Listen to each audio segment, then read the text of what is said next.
আসসালামু আলাইকুম everyone, welcome back to Sonia's family blog.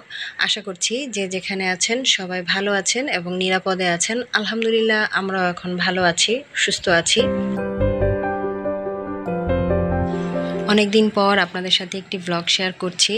আশা করছি আজকের ব্লগটা আপনাদের সবাইকে ভালো লাগবে। আর যদি ভালো লেগে থাকে তাহলে প্লিজ একটা লাইক দিয়ে দিবেন। অনেক আপু ভাইয়ারা আছে যারা ভিডিও দেখেন কিন্তু লাইক দিতে ভুলে যান। তো তাদের উদ্দেশ্যেই বলতেছি, আপনাদের একটা লাইক আমাদের জন্য কিন্তু অনেক বেশি মূল্যবান। সেই সাথে ভিডিওটা কেমন লাগলো, ভালো লাগলো না খারাপ লাগলো, অবশ্যই একটা কমেন্ট করে জানাবেন, কারণ আপনাদের কমেন্ট পড়তে কিন্তু বেশ ভালো লাগে। যাই হোক, লাস্ট কয়েকদিন যাবৎ আমার বাসার পরিস্থিতি কিন্তু খুব একটা ভালো ছিল না। সেই সাথে দেশের পরিস্থিতি তো খুবই খারাপ ছিল। তো বাসার পরিস্থিতি খারাপ ছিল কেন সেটাই এখন বলি।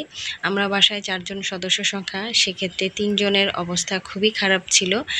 আর প্রথমে আপনাদের ভাইয়া অসুস্থ হয়ে পড়েছে, তার 2-3 দিন পর আমি এবং আমার ছেলে সোয়াদ অসুস্থ হয়ে গিয়েছি। আমি আর আমার ছেলে এই প্রথম এতটাই অসুস্থ হয়ে পড়েছিলাম যে বিছানা থেকে ওঠার মতোই একদম শক্তি ছিল না। সুস্থ বলতে শুধু সোহানাই সুস্থ ছিল, আলহামদুলিল্লাহ সে এখনও অনেক সুস্থ আছে। আর প্রতি বছর দেখা যায় যে জ্বরের মধ্যে ওরা 3 জনই শুধু অসুস্থ হয়, আমি একটু হলেও অতটা বেশি অসুস্থ হই না, কিন্তু এবছর আমি এবং আমার ছেলে সবচেয়ে বেশি অসুস্থ হয়ে পড়ি। শরীরে শক্তি নাই বললেই একদমই চলে, আর মুখে খাওয়ার রুচিও একদম থাকে না। ভাইরাস জ্বরটা খুবই খারাপ। তো আমার মেয়ে যতটুকু পেরেছে আমাদেরকে দেখাশোনা করেছে, সেই সাথে আপনাদের ভাইয়া তো জ্বর অবস্থাতেও আমাদেরকে দেখাশোনা করেছে। পরবর্তীতে হচ্ছে বাবার বাড়ি থেকে খাবার পাঠিয়ে দিয়েছিল। এভাবেই করে কোনো রকম আমরা প্রায় 2 থেকে আড়াই সপ্তাহ কাটিয়েছি। খুবই খারাপ অবস্থা। এখনও যে খুব সুস্থ হয়েছি এমনটা না। তো ভিডিওটা যেহেতু ভয়েস ওভার করতে হবে, সেই জন্য ভাবলাম একটু একটু করে ভয়েস ওভার করে তারপর আপনাদের সাথে একটু যোগাযোগ করি, কারণ অনেক দিন হয়ে গিয়েছে আপনাদের সাথে কোনো যোগাযোগ নেই। সেজন্য ভাবলাম একটু যোগাযোগ করি। যেহেতু এই অবস্থায় জ্বরের মধ্যে খাওয়া দাওয়ার তেমন একটা ইচ্ছা করে না, তো সকালবেলা হচ্ছে একদম শর্টকাট ওয়েতে ডিম সিদ্ধ আর পাউরুটি দিয়ে খাওয়া দাওয়া করে এখন হচ্ছে ভাতের জন্য প্রিপারেশন নিচ্ছি, অর্থাৎ দুপুরে খাওয়ার জন্য প্রিপারেশন নিচ্ছি। তো এখন একটু চাল ধুয়ে দিচ্ছি, খুব বেশি পরিমাণে ভাতের প্রয়োজন হয় না সেই জন্য। আর এই চাল ধোয়া পানিটা রেখে দিচ্ছি, বিকালবেলা গাছে দিব, কারণ এখন প্রচুর রোদ, বাইরে যাওয়ার মতো কোনো অবস্থাই নেই। তাই ভাবলাম পানিটা রেখে দিই, বিকালবেলা দিয়ে দিব। আর এদিকে ভাতের পানি গরম হয়ে গিয়েছে, আমি চালটা খুব ভালোভাবে ধুয়ে নিয়েছি, এখন ভাত বসিয়ে দিচ্ছি। তারপরে একটু চিন্তা করছিলাম যে কি রান্না করব আর কি রান্না করে খেলে আমাদের একটু ভালো লাগবে। তো ভাবলাম যে একটু ডাল রান্না করি। তো দেখলাম যে পানির পরিমাণটা একটু বেশি হয়ে গিয়েছে, তাই পানিটা তুলে রাখলাম। ডাল রান্না করার সময় গরম পানিটা কাজে লাগবে।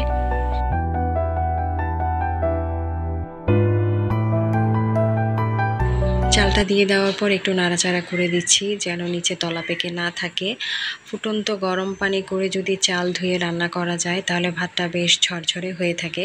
তবে এই চালটা এমনিতেই একটু তাড়াতাড়ি হয়ে যায়, খুব একটা বেশি সময় লাগে না সেদ্ধ হওয়ার জন্য। 2-3টা বলক আসলেই দেখা যায় যে চালটা সেদ্ধ হয়ে গিয়েছে।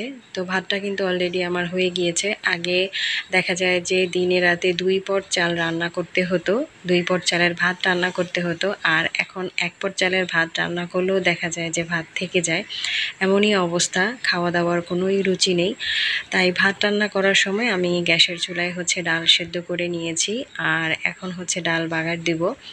তো পেঁয়াজ এরকম একটু ভেজে নিয়েছি, আর পাঁচফোড়নটা প্রথমে দিতে ভুলে গিয়েছিলাম, তাই পাশে পাঁচফোড়নটাও এখন একটু ভেজে নিচ্ছি, আর সেই সাথে হলুদও দিয়ে দিয়েছি। আর হলুদটা দেওয়ার সময় কিন্তু চুলার আঁচ একদমই হচ্ছে অফ করে দিতে হবে যদি এরকম ইন্ডাকশান চুলায় রান্না করেন, কারণ এর মধ্যে তাপমাত্রা খুবই বেশি থাকে। আর গ্যাসের চুলায় থাকলে একদমই লো স্পিডে দিয়ে তারপরে হচ্ছে ডাল মিক্সড করতে হবে, তা না হলে দেখা যায় যে হলুদটা পুড়ে গিয়ে ডালের কালারটা একদমই নষ্ট হয়ে যায়, আর ডালটা কালারটা দেখতেও আর অতটা ভালো লাগে না।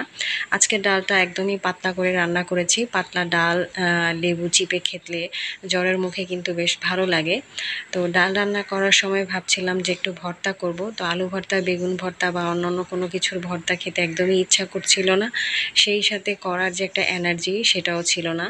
তো ভাবলাম কাঁঠালের বিচির ছিল বেশ কয়েকটা, সেটা দিয়ে ভর্তা বানাবো। তো কাঁঠালের বিচিটাও আমি সেদ্ধ করে নিয়েছি, আজকে আর ভাজা বা অন্য কোনো কিছুরই ঝামেলায় যায়নি, একদম সেদ্ধ করে চোচা ছেলে নিয়েছি।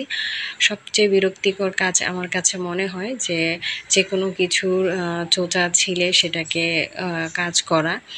তো এদিক থেকে আমি বেশ খানিকটা শুকনো মরিচ ভেজে নিয়েছি, আর এরকম একটু পেঁয়াজ মরিচেরও ভর্তা করেছি। আসলে কি দিয়ে ভাত খেলে যে ভালো লাগবে সেটা বুঝতে পারছিলাম না। আর বাসায় যেহেতু সবারই একই অবস্থা, সেই সাথে মেয়েটাও যে খাওয়া দাওয়া করছে খুব ভালোভাবে এমনটাও না। তো এখানে বেশ কিছুটা তুলে নিয়েছি, যেহেতু এখন বিচিটাও বাটবো সেই জন্য। তো এখন কাঁঠালের বিচিগুলোকে বেটে নেব। আর কাঁঠালের বিচিগুলোকে আমি একদম চোচা সহ প্রেসার কুকারে খুব ভালোভাবে সেদ্ধ করে নিয়েছি। চোচা ছেলারও সময় ছিল না, পরবর্তীতে একবারে সেদ্ধ করে চোচা ছিলে তারপরে নিয়েছি। তো ভর্তাটা এতটাই মজার হয়েছিল, আপনারা কিন্তু বাসায় ট্রাই করতে পারেন, সিদ্ধ করে এভাবে পাটায় বেটে তারপরে ভর্তা করতে পারেন। এর মধ্যে কিন্তু একটু লেবুর রস দিলে খেতে খুবই ভালো লাগে। যেহেতু আমি লেবুর রস খেতে পারি না, সেজন্য আসলে আমি সেভাবে সব খাবারের মধ্যে লেবুর রস ব্যবহারও করতে পারি না। যদিও লেবুর রস খেলে মুখের আসলে রুচির অনেকটা পরিবর্তন হয়, কিন্তু যেহেতু আমার অ্যাসিডিটি হয়ে যায় সেজন্য আর আমি খাইনি। তো এখন এর মধ্যে খানিকটা সেই পেঁয়াজ মরিচের ভর্তা দিয়ে সরিষার তেল দিয়ে মাখিয়ে নিচ্ছি। আমরা মেয়েরা কিন্তু যে কোনো পরিস্থিতিতেই সব কিছুর সাথেই মানিয়ে নিতে পারি।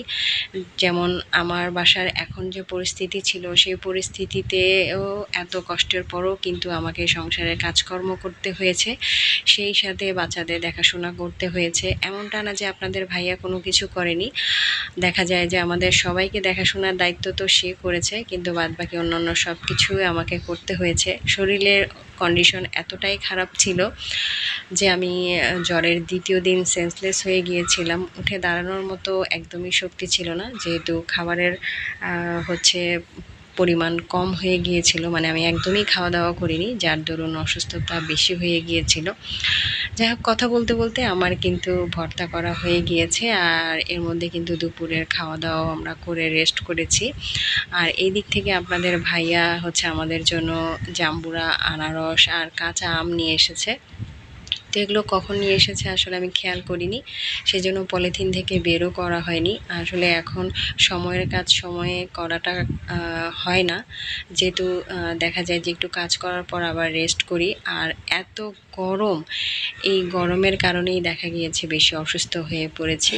তো এগুলোকে গোছগাছ করে রেখে চলুন এখন একটু বাইরে যাই একটু ঘুরে আসি।